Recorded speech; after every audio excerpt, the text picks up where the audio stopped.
नमस्कार। आप सुन रहे हैं कहानी प्रो।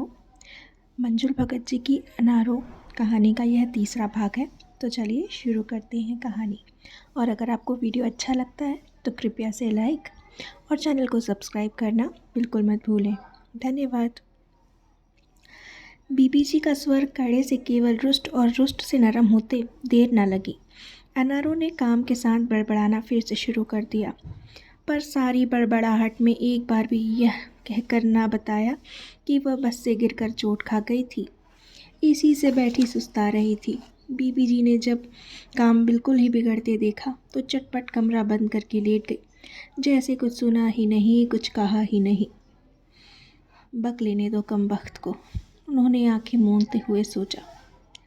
कल तक अपने आप सीधी हो जाएगी। उसे भी मालूम है ऐसा खाता पीता दिलदार घर नहीं मिलेगा उसे। लाख बदतमीज सही अनारो, पर है तो 100% ईमानदार। इसके डर के मारे तो नौकर भी संभला रहता है। यह उसकी बेईमानी के सारे नुस्खे जानती है। कई बार तो मुझे आगाह भी कर जाती है। नहीं तो नौकर तो सारा घर ही बाजार में बेचकर कौड़ियाँ बना लाए। एक बार उसके हवाले घर करके पीहर चली गई थी। पीछे से उसने आलू की टिकिया का खूमचा लगा लिया। आलू, घी, कोयला सब यहाँ के हिसाब में दाखिल करा देता। इन्हें तो अपनी रंगरेलियों से फुर्सत नहीं थी। उसकी क्या खाक चौकसी करते, और मैं भला जाती ही क्यों। इन सब खुराफातों से किलस कर ही तो गई थी। जाने का फ़ायदा भी क्या हुआ। वह कौन सा छूट गई इनसे। न वह छूटी, न ये सुधरे। घर और चौपट हो गया। वापस आई तो हर एक ने नौकर के हथकंडे बखाने। इनकी कारस्तानियाँ भी पड़ोसी ने इशारों से बयान कर गई। जब से अनारो घर में घुसी है, इसकी चौकस निगाहों के सामने नौकर भी ज़रा संभला रहता है। मेरे तो होश ही ठिकाने नहीं रहते। 24 घंटे इनके इर्द गिर्द दिमाग घूमता रहे। और मैं क्या घर देखूं और मैं फिर क्या गृहस्थी संभालूं। नाहक ही डांट दिया उस गरीब को। वह भी सताई हुई है, पर मैं ही कौन सा अनारों से बेहतर हूँ। हाँ, धन है, पर इस 5 फुट 1 इंच के शरीर को कितना खिला लूँ, क्या क्या पहना लूँ। अपने तन का चाव भी तो इंसान एक हद तक ही कर सकता है। फिर तो इस तन से बाहर होकर ही कुछ खोजता है। खुद अपनी पूर्ति के लिए भी दूसरे में ही आशा करता है, पर वो तो जैसे मेरे लिए है ही नहीं। सारा रख रखाव, बोल चाल महज एक दिखावा है। बस इन बेजान चीज़ों से मन को बहलाए जाओ। उन्हें तो देखते ही उनकी रखैल का ख्याल आ जाएगा। फिर वो भी बेगाने से लगेंगे। इतना कुड़ जाता है जी कि उनसे अकेलेपन से मैं ही नहीं बोल पाती। फिर दूरियाँ पटे भी तो कैसे। उधर वह है उनकी रखैल, दुनिया भर की मतलबी मुस्कुराहटों और बनावटी प्यार से मोहे रखते होगी। ना नसीहत ना फजीहत। वहाँ तो जी लगेगा ही, पेशा है उसका तो। कैसे तरकीब ना लड़ाई इन्हें फंसाए रखने की। हमें कौन सा पाठशाला में बिठलाकर इन बातों का पाठ पढ़ाया गया था। फिर मेरा तो हक है इन पर। क्या ज़रूरत है मुझे कोई खेल खेलने की।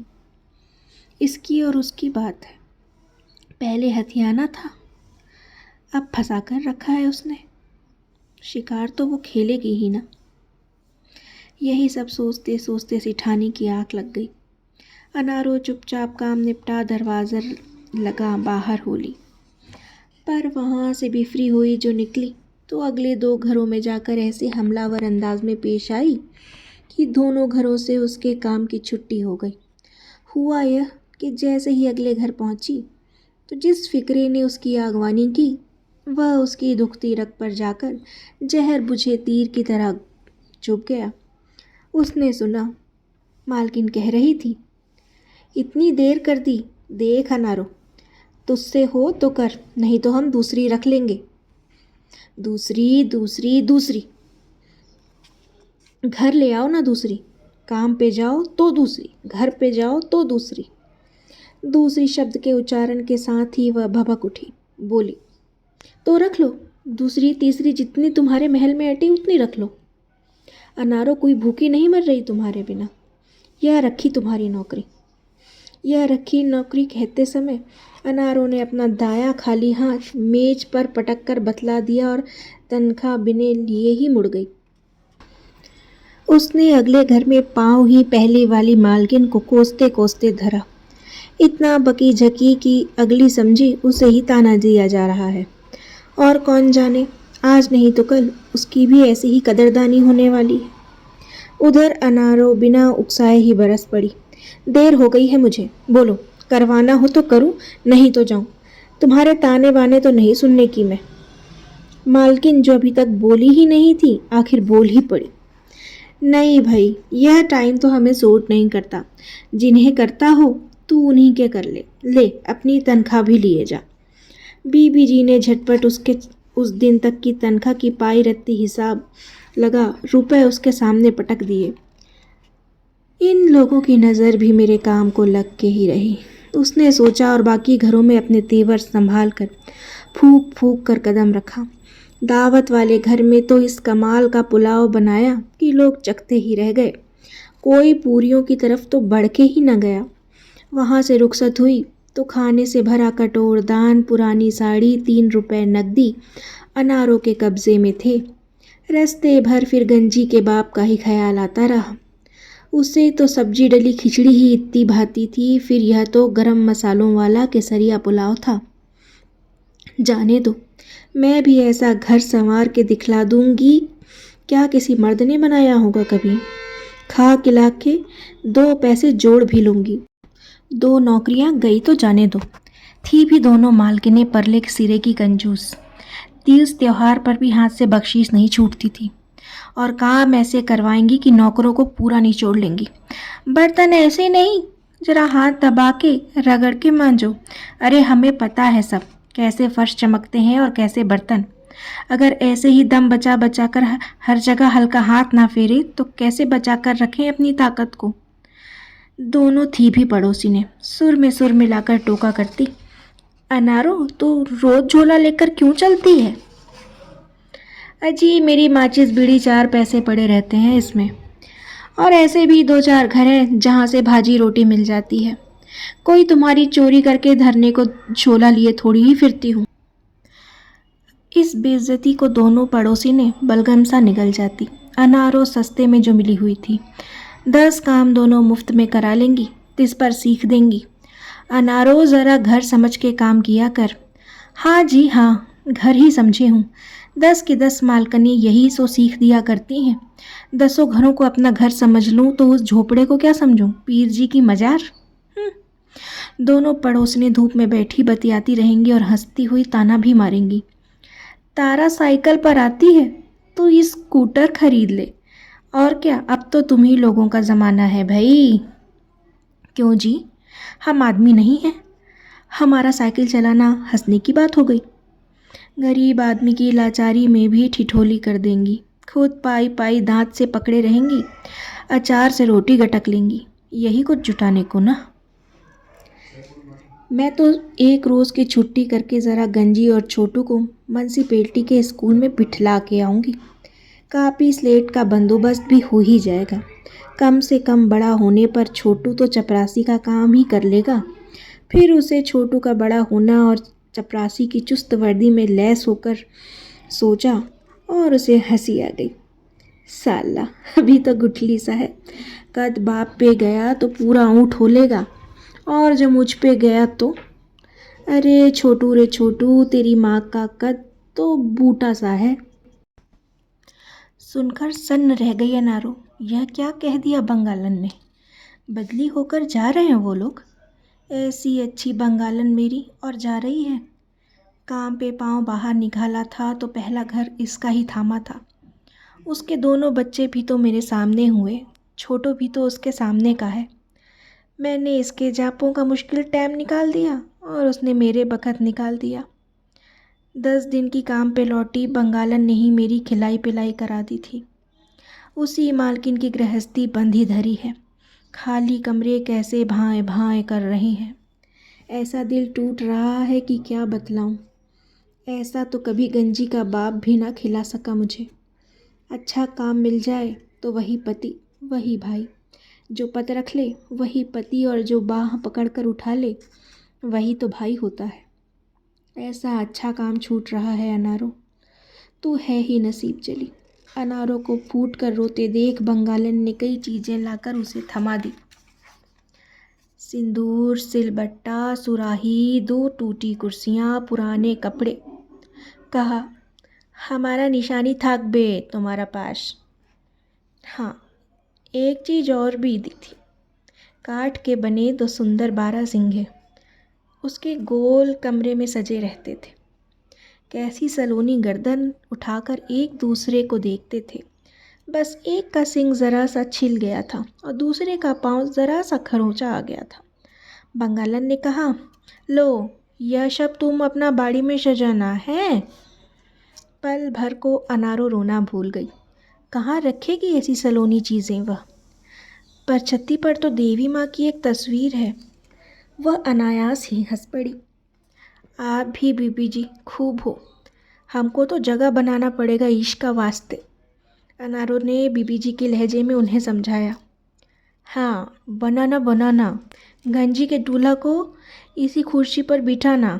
हाँ, अनारो खिलखिल करके हंस पड़ी। गंजी का दूल्हा कुर्सी पर बैठाएगा तब तो एक ठो टेबुल भी लाने होगा, कैनो बेबी जी? अनारो देर तक हंसी। बंगालन कितनी बार ही उसे रोया झुलसाया, बर्बाद सा उसका चेहरा देखकर दांतों तली उंगली दबाकर गंभीर अचरज से देखती और डांटती। ए, भार पर सिंदूर नहीं देता कैनो? किधर भी है किंतु आदमी तो है ना? फिर अपनी डिपिया खोलकर सिंदूर से उसकी मांग लगधक भर देती है। कितनी बार अनारों के अंदर की औरत सिंदूर का श्रृंगार करवाकर हुलस उठी है और उसके मन का क्लेश कुछ पूछ गया है इसी बंगालन के आंगन में। दशहरे पर लाल पाड़ की साड़ी भी बंगालन उसे लाकर देती। आदमी ने तो कभी मरकीन का टुकड़ा भी ना लाकर दिया। उसकी बला से चाहे अनारो टाट लपेटे चाहे नंगी फिरे, काम ने ही तन ढका, काम ने ही पेट भरा। फिर काम ही सुहाग, काम ही स्वामी। इतना सोचकर अनारो फिर से रो पड़ी। अब की बार बंगालन के दोनों बच्चे अपने हिस्से का संदेश लेकर उसे चुप कराने लगे। अनारो ने बच्चों को छाती में भींच लिया और नाक सुड़कती हुई बुदबुदाने लगी। देखा, देख लिया तूने, देख लिया रे तूने गंजी के बाप। एक तू ना हुआ मेरा तो क्या जहान भी मेरा नहीं होगा। अनारों को दुलारने वाले भी हैं। परमात्मा इनकी उम्र दुगनी करे, इन्हें राज कराए। और फिर वह काम छोड़ बच्चों के साथ हंसने खेलने लगी। अनारों ने जो सोचा था वह कर भी दिया। दोनों बच्चों के हाथ में कॉपी पेंसिल थमाकर उन्हें स्कूल भेजने लगी। घर में ताला झुलाकर चाबी पड़ोसन को थमा आती। बच्चे आकर घर खोल लेते। सवेरे उनकी तख्ती लीपते लीपते अनारों का मन दूना हो जाता। 10 में से 3 घर छूट गए थे। उनके बदले में उसने नए घर नहीं पकड़े। बस जमकर इन्हीं घरों में मेहनत करती रही। मौका देखते ही 2-2 रुपए उन सबसे बढ़वा भी लिए। पहले सब घरों का काम निपटाने के लिए बारी बारी से एक एक घर में छुट्टी मारनी पड़ती थी और आए दिन किसी न किसी की चिल्लपौं सुननी पड़ती। अब बिना बताए कोई गोता नहीं लगाती। सब घरों में कहकर 10 रोज में एक दिन की पूरी छुट्टी लेकर घर में आराम कर लेती। उसकी सेहत भी पहले से कुछ अच्छी हो गई थी। सातों घर अब उससे अधिक प्रसन्न रहते। सुंदर दिखने वाली बीबी जी तो अब उससे बहुत ही खुश रहने लगी थी। उन्हें दावतों का शौक था और अनारों के पास उनकी दावतों के लिए अधिक समय बचा रहता। बख्शीश तो उनके पास से खैर मिला ही करती। अनारो सोचती, ये बीबी जी भी खूब है। किसी मास लगातार दावतें करेंगी, खुद भी पीसेंगी, मुझे भी पीस के रख देंगी। फिर 1 मास लगातार सज धज के साहब के साथ सैर सपाटे पर निकलेंगी। थक कर ऐसी निढाल हो जाएंगी कि फिर किसी काम में रुचि नहीं रहेंगी इनकी, सुस्त सुस्त रहेंगी। फिर मुझे ही साबुत लाल मिर्च से नज़र उतारनी पड़ती है इनकी। बीबी जी तो लजा जाती हैं और गुस्सा भी करती है। तू पागल है क्या? मुझे इस उम्र में भरा नज़र लगेगी? तब तो मुझे भी गुस्सा आ जाता है। बेटी जैसा डांट देती हूँ। बस बस रहने दो, हमारे माथे पर भी आंखें हैं, हमें भी रूप सुरूप कुरूप पता चलता है। नज़र की भली चलाई, मेरी नज़र तो पत्थर को तोड़ के रख दे, तुम तो फिर भी हाड़ मांस की जीती जागती इंसान हो। बीबी जी और वो एक साथ खिलखिलाकर हंस पड़ते, जैसे मालकिनें नहीं दो सहेलियां हंस रही हूँ। क्या ट्रांजिस्टर? टीचर ने हंसकर पूछा। हाँ वही, घर जाकर सुना करूँगी रात में। बड़ा सूना पड़ जाता है घर, वह उद्यमी तो रहता नहीं ना। पैसे तनख्वाह में से लगा लेना, अनारो ने कहा। हाँ नंदलाल हो तो फिर तुम्हें गाजे बाजे की ज़रूरत नहीं पड़ती। वही काफ़ी तमाशा भेजा हुआ है परमात्मा ने तुम्हारे लिए। टीचर ने भी मजाक कर दिया, जो कुछ कुछ उसे कड़वा भी लगा। खैर ट्रांजिस्टर उन्होंने ला दिया। अनारों के घर तो जैसे रौनक छा गई। कितनी ही आवाज़ों में से उसका गुनबा गुलजार हो गया। कभी कभी गाने सुनती, कभी कभी ड्रामे। इश्तहारी बातचीत पर तो हंसती हंसती दोहरी हो जाती। क्या लटके झटके थे, गाने के बोल तो एक से एक सुन लो। बाजी बाजी तो बड़े बेशर्मी के बोल उठावे थी, जाने उनके खसम कैसे बर्दाश्त कर ले हैं। पर अनारो तब तलक ट्रांजिस्टर बंद न करती जब तक उसमें से बोल निकलते रहते। अनारो का अगला प्रोग्राम बना अलार्म घड़ी खरीदने का। आधे रुपए टीचर से उधारी डलवा लिए, फिर उससे ही एक घड़ी मंगवा ली उनसे। बस जी ऐसी ही है अनारो, चीज़ें बस्त जोड़ने की, घर संवारने की लत है उसे। पढ़ी लिखी तो थी नहीं, पर टीचर ने सुइयों की पहचान करवा दी थी। बस पल भर घड़ी के सामने खड़ी हो झटपट टाइम पढ़ लेती थी। टीचर ने अनारो को एक नई पट्टी पढ़ा दी, बोली चीज़ वीज़ खरीदना तो कह ठीक है अनारो, पर बाकी 2-4 रुपए बचाकर डाक खाने में अपने नाम से जमा करवाती जाओ।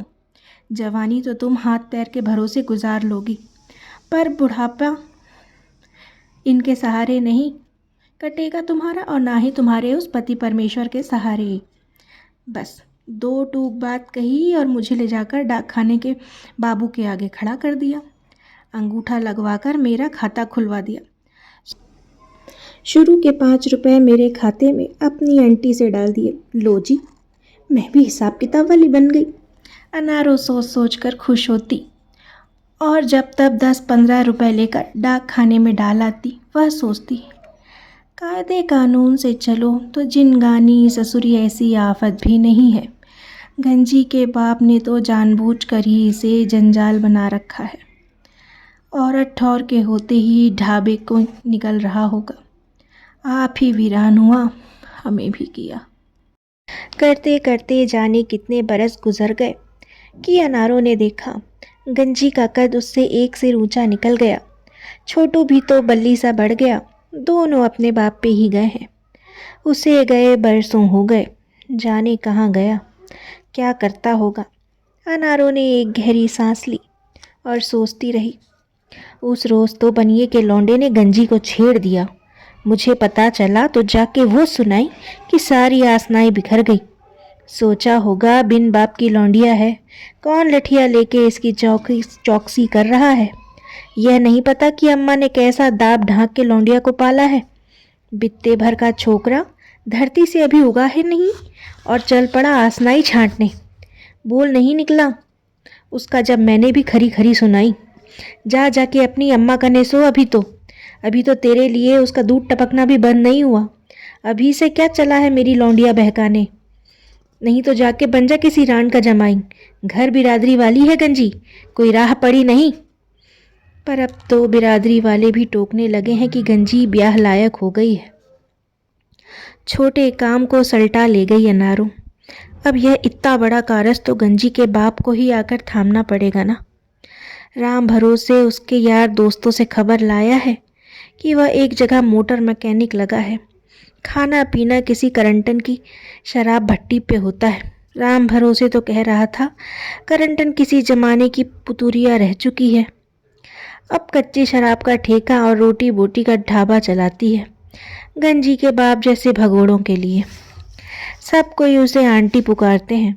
राम भरे से तो कह रहा था तू चल ले तो मैं ले चलूँगा तुझे बम्बई जीजा करने। मैं क्यों जाऊं? घर छोड़ के क्या मैं भागी थी? जो भागा था वो आए अपना खर्चा करके। पर गंजी को बढ़ती देख अनारों ने और मुस्तैदी से डाक खाने में रुपए डालने शुरू कर दिए। रस्म तो निभेगी टेके धेले के सहारे ही ना। कितना ढेर सारा पानी गुजर गया सर पे से। अनारों डटी रही, जरा भी नहीं डिगी। कोई कच्चे गुर्दे की होती तो अब तलक कहीं की कहीं बह जाती, जाने कितनों के साथ डूबती। पर अपने मर्द की लाज अनारों ने रख ली। इतने बड़े काम के लिए तो उसे आ ही जाना चाहिए। बेटी का रिश्ता ढूंढना कोई हंसी ठट्टा है? अनारों की बहन ने तो सुझा दिया था। बाजार के लाला के बिजली के बेटे को कह रही थी, बेचारे मांग के ले रहे होंगे, बेचारे ले रहे होंगे मांग के। अनारों तो जात बाहर बेटी देने से रही। ऐसी इज्जतदार अगर अनारों ना होती तो उसमें और छबीले में फासला ही क्या उंगल का रह जाता। क्यों कमाती जूठे बासन मलमल के, इज्जत गिरवी रख के ना कमा लेती वो भी। टीचर ने भी कहा था, देख अनारो, तुम कहो तो तुम्हारी लड़की की शादी एक विवाह संस्था द्वारा करवा दें। वो लोग 10-15 विवाह एक साथ करवाते हैं, कोई दान दहेज भी नहीं देना पड़ता। वो लोग चंदा इकट्ठा करके खुद ही सब कुछ कर लेते हैं। बस सुनकर पहली बार अनारों को टीचर अच्छी नहीं लगी, बल्कि बुरी ही लगी, बहुत बुरी। जैसे गाली दे दी हो अनारों को। चंदे दान पर अनारों की बेटी का ब्याह यही कराना होता तो दोनों बच्चों के हाथों में भीख का कटोरा थमाकर ना निकल लेती। यूं अपनी हड्डियों का चूरा बनाकर क्यों पालती उन्हें? तुम करवा लोगी अपनी बेटी का ब्याह इस तरह? गंजी कोई अनाथ है, कानी लूली है, चौबारी की ईंट ना सही तो नाली का पत्थर भी नहीं है अनारों की बेटी। घर संभाल कर रख देगी अगलों का, वह भी सब करके दिखला देगी ज़माने को, चाहे इसके लिए उसे बम्बई जाकर उस भगोड़े को ही खोज कर क्यों ना लाना पड़े। राम भरोसे तो कह रहा था, जिज्जी तू तो अगर बम्बई गई तो बस चकरा ही जाएगी, इतनी ऊंची ऊंची तो बिल्डिंगा खड़ी हैंगी, तू तो बस ऊंट जैसी गर्दन उठाए ताकती रह जाएगी और उधर ताड़ने वाले ताड़ जावेंगे कि शहर में कोई नया पंछी आन लिया, बस पलक झपकते ही तेरी गिरह कट लेगी। खैर मेरे रहते तो कौन ऐसा कर सके है तेरे साथ। चल चले तो ले चलूं तुझे, एक बात पहले ही कान में चुआ दूं तेरे कि दोनों तरफ का मेरा टिकट तुझे ही कटाना पड़ेगा। दाना पानी का खर्चा तो खैर जीजा ओढ़ ही लेवेगा, कुछ तो करेगा ही इतने बरस में देख के। शौक चढ़ा है खुद को बम्बई घूमने का और बंदूक चलाएगा अनारों के कंधे पे धर के। पर एक रोज़ गंजी भी हुड़क के रो दी, बोली, अम्मा बाबू को बुला ले, सबके बाबू घर पे ही तो रहते हैं, बुला लेना अम्मा।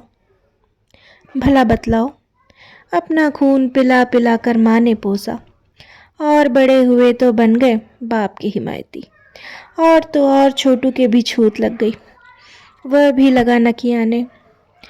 अम्मा बाबू कने चिट्ठी भेज के बुला तो ले उसे, नहीं तो मैं ही मौसा के साथ जाके लिवा लाऊं। लो बोलो, ये सब ही उसके हो लिए। राम भरोसे ने एक जगह गंजी के रिश्ते की बात भी चलाई। लड़का ड्राइवर था, पक्का लाइसेंस था उसके पास, खाता पीता घर, 3 जन कमाने वाले। पर बाप गंजी के बाप पे आकर गोल हो गई। उन्हें इस बात का तो खैर कोई एतराज ना था कि लड़की के पिता ने 2-2 कर रखी हैं, पर डर इस बात का था कि अगर रहता ही नहीं तो घर पर समधियाने की रिश्तेदारी निभेगी कैसे और किसके बलबूते पर। दूसरी जगह बात लगाई अनारों ने, यही मोटी बीबी जी के ड्राइवर ने बात आगे बढ़वाई थी। लड़का बिजली का काम करने घर पर ही आता जाता था, शरीफ ढंग ढप का था, 1-2 महीने में दिखलाई पड़ जाता, ब्याह हो जाता तो ठीक रहता। अनारों को गंजी की खोज खबर मिलती रहती। अरे बेटी सुखी तो जहान सुखी। पर वहाँ भी मरी, माँ ने कहला भेजा, जिसके बाप का ही अता पता नहीं उस लौंडिया को लाकर क्या करेंगे। लाख समझाया ड्राइवर ने कि लड़की की माँ खुद अपने कंधे पर हल रखकर खेत जोतने वालियों में से है, तुम्हारा लेना देना सब भुगत लेगी, बेटी भी देगी और तुम्हें रोटी भी देगी। पर उन्हें भरोसा ही नहीं हुआ। फिर तो सब बीबीजियों से अनारों ने हाथ जोड़कर माफ़ी मांग ली कि बस 10 रोज किसी तरह गुजारा कर लो बीबी जी, फिर आकर मैं सब संभाल लूँगी। अपने लिए तो मैं 100 जन्म भी ना जाती, पर बेटी के लिए तो बाप को खोज कर लाना ही पड़ेगा। अभी तो उसके ठौर ठिकाने की खबर हाथ में है, फिर कहीं और खिसक लिया तो हाथ नहीं आएगा। अब तो राम भरोसे का साथ मिल रहा है, फिर कि राम जाने। मोटी बीबी जी ने खुले दिल से आशीष दी कि तेरा आदमी राजी खुशी तेरे साथ लौट आए। सुंदर दिखने वाली बीबी जी ने एक रंगीन कलफ लगी साड़ी थमा दी कि जरा हुलिया संवार के जाना। टीचर तो बहुत भड़की कि सारी जमा पूंदी पोस्ट ऑफिस से निकालकर उस नकारा बेहुदा आदमी को लाने क्यों क्यों जा रही है। जो अब तक बनाया है वह भी बिगाड़ कर रख देगा, जो कहीं आ भी गया तो। पर अनारों ने ठान ली सो ठान ली। रेलगाड़ी से उतरकर राम भरोसे और अनारों सीधे नंदलाल के ठिकाने पर जा पहुंचे। नंदलाल उस समय एक खटारा मोटर के नीचे इत्मीनान से लंबा पसरा हुआ उसके कलपर्जों से उलझा हुआ था। अचानक उसके आसपास ही मंडराते 2 जोड़ी पांव खतरनाक रूप से जानी पहचानी आवाज़ें पैदा करने लगे। साहब, यहाँ कोई नंदलाल मोटर मैकेनिक काम पे लगा है। राम भरोसे टेर उठा। साहब, बहुत दूर से आए हम, उसके घर वाले हैं, यही पता दिया था साहब। अनारो बोल उठी। वही सुर और वही लय सुनकर नंदलाल सकते में आ गया। कभी सपने में भी नहीं सोचा था कि अनारो राम भरोसे को ही लेकर यहाँ पहुँच लेगी। खाली भाड़े का हिस्सा काटकर ढाबे की खानगी चुकाकर भी नंदलाल के पास इतना तो बचा ही रहता था कि वह मुट्ठी भर देसी की पहली धार का मज़ा ले। इस शहर में ससुरी छबीली भी याद ना आती थी, सैकड़ों पड़ी है। दूध पीने के लिए कौन ससुरी खूंटे से गाय को बांध लेना ज़रूरी है। कुछ देर वैसा ही लेटा खटर पटर करता रहा। अब अनारो वहीं आसन लगाकर ऑयल चुपड़े फर्श पर पसर चुकी थी। अरे जड़ा उकड़ू होके तो बैठे जिज्जी, काहे कपड़ा सड़ा रही है। यह बम्बई है, हियाँ कंगले भी कलफ लगा कपड़ा तन पर लगावे हैं। अरे भैया राम भरोसे, इतने रुपए भी खटाई में पड़े, और जो मिला नहीं तो कहाँ पड़ेंगे जाकर, और क्या पेट में डालेंगे। मेरा तो सर चिकर घिन्नी सा घुमेरी खा रहा है। अनारों ने घबरा कर कहा। अरे तू बैठ यहाँ, गठरी मुठरी चौकस रखे रही हो, मैं खबर लेके आऊँ हूँ जाके। राम भरोसे दिलासा देकर चल दिया।